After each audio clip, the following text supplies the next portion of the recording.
The opposition. On indulgence. Thank you, Madam Speaker. I'd like to start my valedictory by wishing you personally a lovely Merry Christmas and other members who share the chair. Can I acknowledge the Prime Minister and in turn wish him and his family, the Deputy Prime Minister and other members of the government a good break. I trust the government will return refreshed in the new year. I look forward to identifying areas of bipartisanship upon which we can work together. Madam Speaker, as this very long year winds up, we pause to reflect on the 12 months past and to look forward on the year ahead. I want to first speak to the thousands of Holden workers and their families, also to the 1,100 workers and their families at Gove who have also had terrible news about their jobs so recently. The opposition understands the distress, particularly at this time of year, that is caused by the uncertainty that they face. We will also continue to stand up for their futures every day in this place. Madam Speaker, in our wide brown land, all too often we face drought, flood and bushfires. Amidst the devastation and despair, I always feel a sense of pride when I have the opportunity to meet families who have stared these challenges in the face and pushed forward, just as I'm thankful for the emergency services workers and volunteers who support them along the way. And so it was this year. We began with the devastating fires in Tasmania, the worst in over 30 years, during one of the state's harshest heatwaves. The resilience of the township of Dunolly, which was one of the hardest hit, is testament to the Australian spirit that we've seen before in tough times. The Australian will was also tested in Queensland. Resilient people who too often feel the brunt of nature's ferocity once again face serious floods. More recently, I toured the devastation in the Blue Mountains after bushfires, which, along with other fires in New South Wales, took the homes of hundreds of families and tested the spirit of local communities. I take this moment to offer on behalf of the opposition our thoughts to those Australians facing these and similar challenges. And at what is a time of family and friends, we should also pause to thank those Australians serving our nation overseas in our military forces.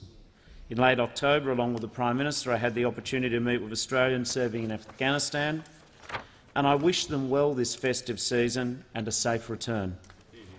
We also thank all Australians serving overseas in our armed forces, our diplomatic service and public service. We also thank their families for lending them to Australia in the service of our nation. As those families approach the festive season with an empty chair around the table, we want you to know our gratitude for your sacrifice. This year, people were tested right around the world, from unrest in Egypt and Syria, through the shock of the bombings at the Boston Marathon and to the devastation across the Philippines and Vietnam caused by Typhoon Haiyan.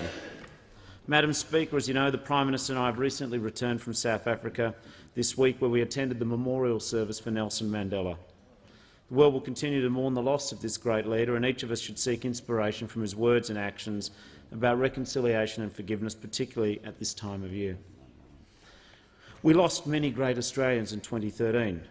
Chrissy Amphlett, an icon to Australian music lovers, men and women alike. Mr Yanapingu, 1992 Australian of the Year and a singer for Yothu Yindi.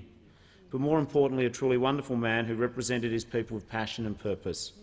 He will be a wonderful chapter in the Australian story for generations to come. Peter Harvey, a man with a 4-decade-long commitment to Australian journalism.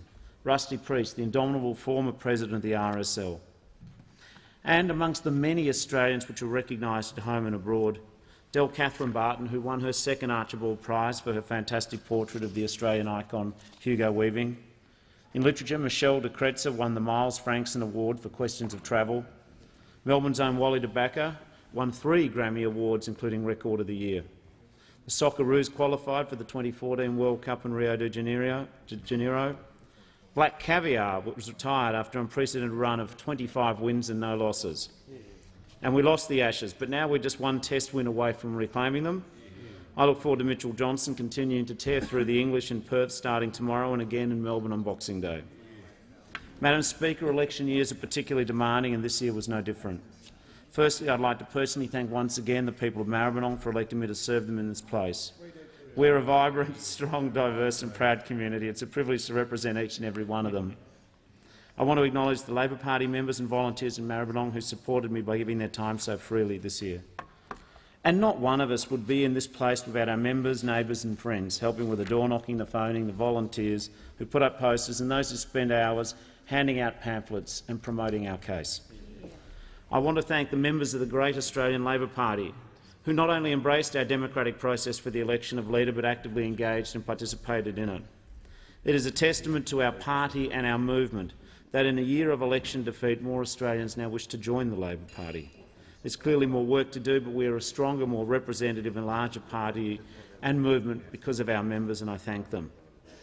I acknowledge the ongoing contribution of small and family businesses to creating communities and strong businesses for all of the Australian economy.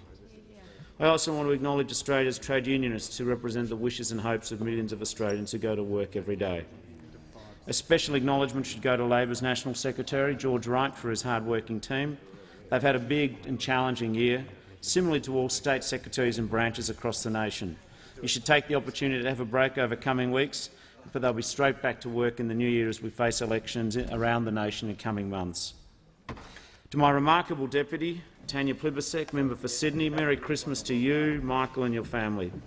Working with you over the last few weeks and months has been a pleasure. You are a light of the Labor Party, and I look forward to working with you as we hold the government to account between now and the next election. To Senators Penny Wong and Stephen Conroy, the opposition Senate team, I thank you for the work you do in the other place, and I wish you and your families well over this festive season. To the remarkable members of the Labor caucus, thank you.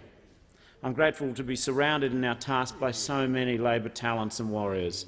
I particularly welcome new Labor members of the class of 2013. We've worked hard and we've endeavoured to do our best to achieve good outcomes for the future of all Australians. It was President Lincoln who said, "Be sure you put your feet in the right place, then stand firm." Be sure you put your feet in the right place, then stand firm. Labor must do the same.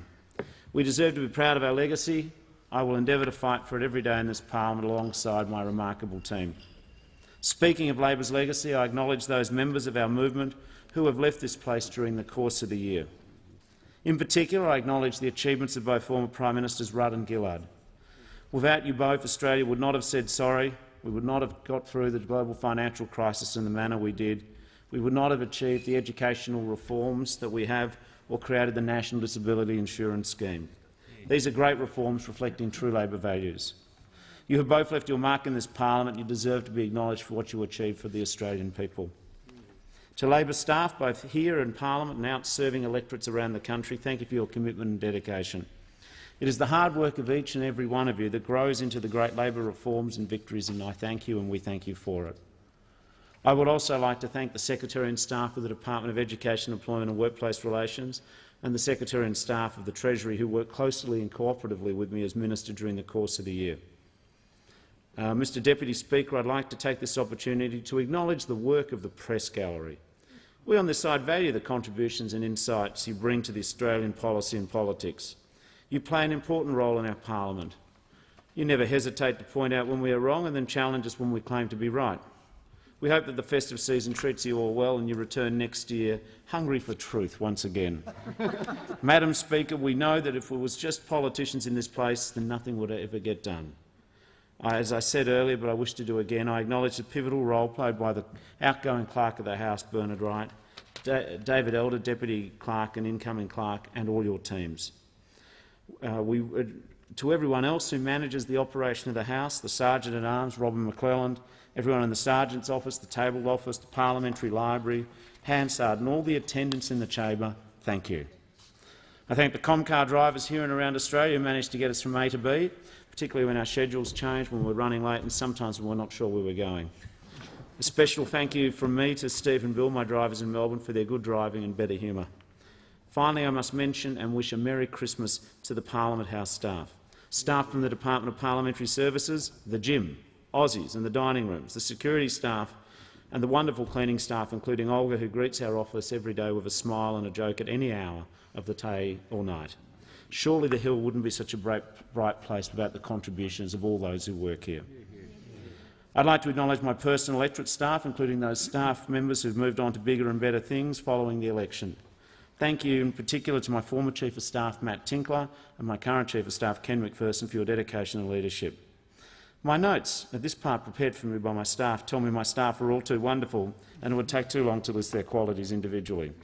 So instead I will say that it has been a long and tough year for each of you, wherever you've been with me throughout the year if you've only joined my office in recent weeks. I'm impressed every day by the capacity of my staff for hard work, good humour, dedication, collegiality and the ability indeed to go for runs at odd hours at short notice with me. Your capacity to give each other special names is slightly strange, like Fifi, Simi, Paps, KBJ, Fossil and Monkey, but they are certainly endearing to some. In all seriousness, let me take this opportunity to acknowledge and thank each member of my staff, and well done, team. Lastly and most importantly, I want to thank my family. Chloe, Georgette, Rupert and Clementine, I love you and I thank you for your love and support. You are the most important people in the world to me. I look forward to coming home tonight, as I do at the end of every sitting week, to spend time with you. I'd also wish to thank my mother Anne and my brother Robert and his family. I think all too often the sacrifices that our families make for us to follow our paths and our vocations are forgotten. We in this place are volunteers. We choose to seek the privilege of representing our electorates and participating in the important debates about the direction and future of our nation. But none of us can perform without the support of our families. Our families often get much of the downside and little of the upside. In conclusion, Mr Deputy Speaker, this really has been a long year, complete with many highs and lows. I trust that once everyone has had their fill of presents, ham and festive cheer, we all have the opportunity to sit down with loved ones and enjoy what is really important. This is a very special time of the year, and I'd like once again to wish everyone a safe and happy festive season. Yeah.